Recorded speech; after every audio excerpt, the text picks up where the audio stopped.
la mención que hace para De Zurda, que ha sido para quien le habla también un capítulo muy especial. Mora no me sorprende como apellido. Witt, ¿quiénes son los Witt? Bueno, nosotros provenimos de un núcleo de Hamburgo. En Hamburgo nació mi bisabuelo Ernst Witt, viajó a Estados Unidos, luego a Sudamérica y finalmente, como Chaplin diría, la fiebre del oro lo llevó hacia zonas ecuatorianas donde había mucho oro. Sigue existiendo, por supuesto, pero ahí se quedó la vida entera, tuvo sus hijos, mi abuelo, luego mi madre, pues y de ese tronco provenimos, afortunadamente un tronco como aquellos alemanes ansiáticos muy creativos. Y entonces fundó una cervecería, una primera jabonería, la primera fotógrafo del Ecuador, prácticamente del Ecuador, Matilde Witt. Así que afortunadamente provenimos de ese tronco creativo. Lo que no tenemos es el oro. Ya no. Ya no.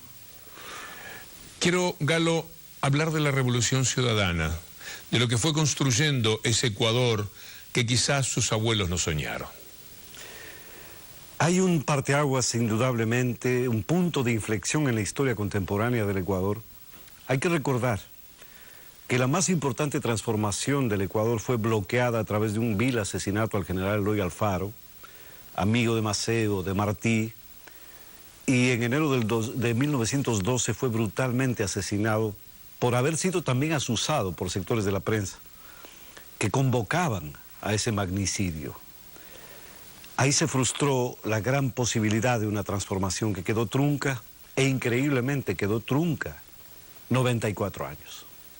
Así nos pasa a los pueblos. Por eso quizá tiene tanto sentido aquel maravilloso verso de Neruda, cuando dedicándoselo al libertador Bolívar decía: yo conocí a Bolívar una mañana larga en la boca del 5º regimiento y pregunté: padre, ¿quién eres? ¿Qué eres o no eres? Y mirando el cuartel de la montaña dijo: despierto cada 100 años cuando despierte el pueblo. Ese poema de Neruda yo creo que puede enmarcarnos en lo que nos sucedió. Y desde el general Eloy Alfaro Delgado hasta Rafael Correa Delgado han pasado tantos años, casi un siglo, para volver a tener patria, como lo dijimos en el 2006.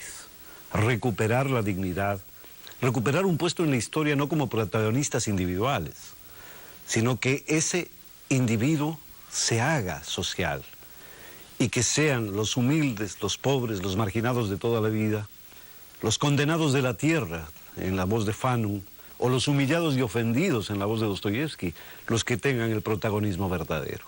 Por eso es la consagración a esta lucha y por eso es que el pueblo ecuatoriano, desde el 2006, jamás ha perdido la pista, ahora sí, de enrumbarse hacia un nuevo destino, bajo el liderazgo indudable de Rafael Correa. Esa lucha amenazada siempre desde adentro, por muchas traiciones, y desde afuera, por muchos intereses. Hablemos de lo que hay desde afuera, porque el adentro más o menos lo conocemos en cada país. Desde afuera hay una agresión muy fuerte. La Argentina está luchando, sabe usted, abrazo partido. Para este miércoles hay una cita. ¿Cómo no? Muy importante. Pero la agresión uno la siente para todos los países de la patria grande, para los países de la emergente América Latina. ¿Por qué los fondos buitres van tan directamente a esa presa? Porque creo que la tipología tan bien expresada en ese nombre cambió de capital golondrina a fondo buitre. Desde aquel que se recreaba en el pasadizo de ir, yo diría, acosando hasta el despojo, para hoy convertirse solamente en depredador.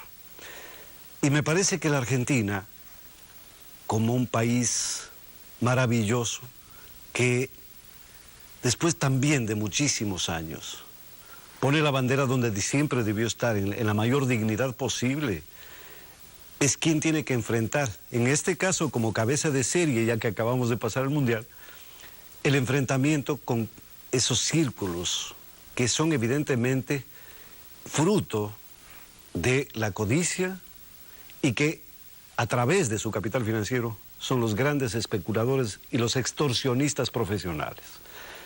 Si la Argentina sufre esto, imaginemos países de menor repercusión, no por la dimensión, sino simple y llanamente incluso por su propio Producto Interno, por ejemplo.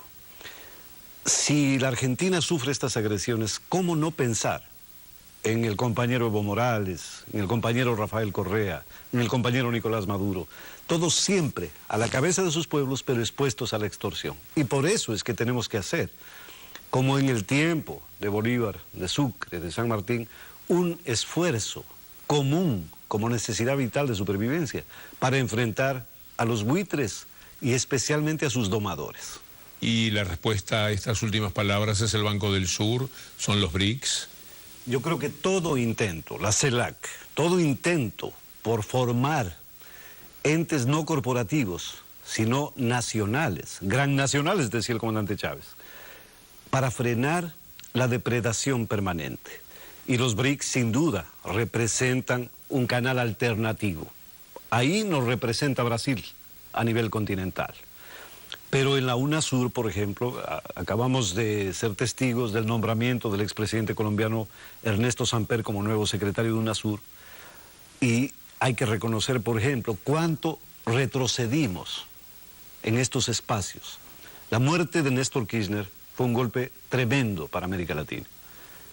Y al comandar la Secretaría de UNASUR le había dado no solo la dignificación que ese rango merece, sino una posición ideológica y política de defensa de la patria grande.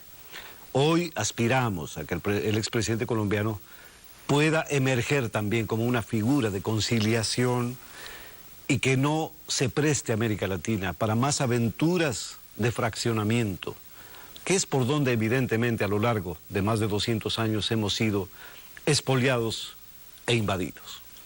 Al mismo tiempo que se desarrolla esa lucha, hay que afrontar la melancolía de los que construyeron un mundo tan egoísta y tan desigual en América Latina y están al acecho y quieren volver y pugnan y lo hacen a través de los medios de comunicación hegemónicos, a través de ese poder económico internacional que muchas veces actúa en nombre de ellos, de los de adentro. ¿Cómo va esa lucha? ¿Cómo la ve?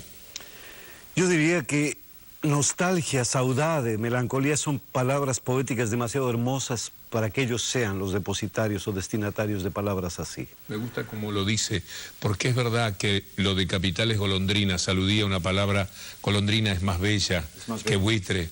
Y también melancolía, saudade o nostalgia son palabras demasiado hermosas para que sean quienes han despojado incluso de la esperanza y del futuro reciban semejante homenaje. Yo creo que merecen otras, palabras mucho más duras. Quizá, afortunadamente, el castellano y el español nos brindan la posibilidad de tipificarlos como tales. Preferiría no hacerlo en cámara, pero realmente merecerían epítetos y adjetivos mucho más duros, porque han sido los dominantes hacia adentro, los lacayos hacia afuera, utilizando siempre la geometría de la rodilla doblada para recibir, para besar la mano, pero tratando de morder hacia adentro a todos quienes hicieron posible que ellos ocupen las cúpulas políticas, las dirigencias. Por lo tanto, a más del desprecio, yo creo que merecen un repudio generalizado. ¿Quiénes han manejado deuda externa, por ejemplo? Siendo ministros de nuestros países, sin embargo manejaron deuda externa, expoliando a la gente más humilde de la patria, porque convertían, por ejemplo, la deuda privada en pública. Ya nos pasó a nosotros en el 83. Y en el 99 tuvimos la crisis más grande, en la confiscación del ahorro privado. Y son ellos los que quieren regresar en esto que el compañero Rafael Correa Delgado ha llamado restauración conservadora, que está en todos los países, porque ahora está teledirigida. Evo Morales decía con mucha razón, en Estados Unidos no hay golpes de Estado porque no hay embajada norteamericana allí.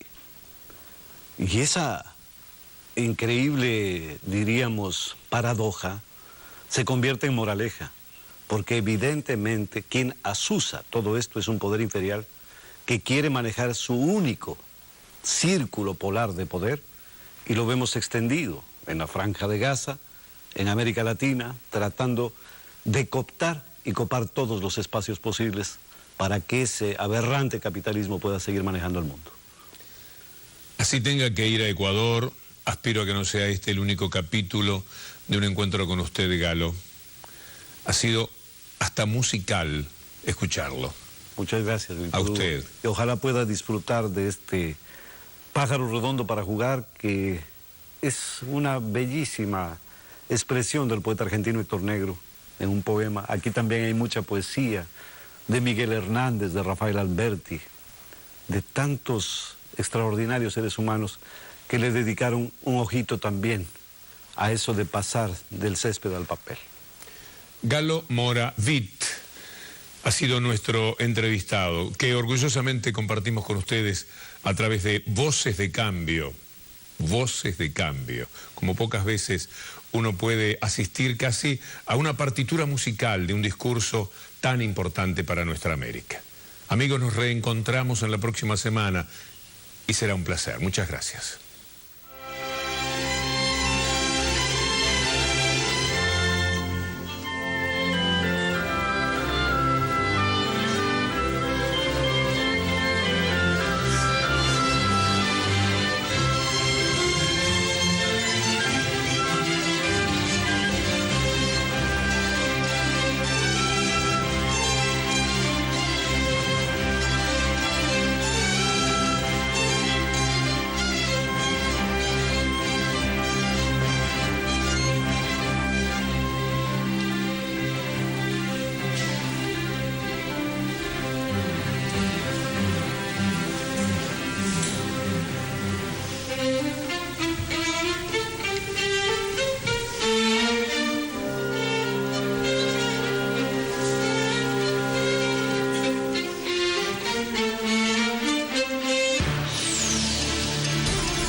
Interpretar los acontecimientos del mundo desde una perspectiva latinoamericana nos llevó desde el inicio a convertirnos en un espejo. Un espejo donde Latinoamérica puede verse a sí misma para identificarse y reconocerse. En Telesur trabajamos por ser el reflejo de los pueblos de América Latina, asumiendo un objetivo de ida y vuelta. Porque donde hay identidad, hay reconocimiento. Y donde hay reconocimiento, hay soberanía. Hoy en Telesur nos sentimos orgullosos de colocar la integración latinoamericana en posición de verbo. Informar, mostrar y comunicar la realidad con honestidad es nuestra vocación como espejo de América Latina. Telesur, 9 años siendo la señal informativa de América Latina. Sigo recorriendo la ruta musical de Latinoamérica y el resto del mundo. Sigo descubriendo los ritmos y la cultura.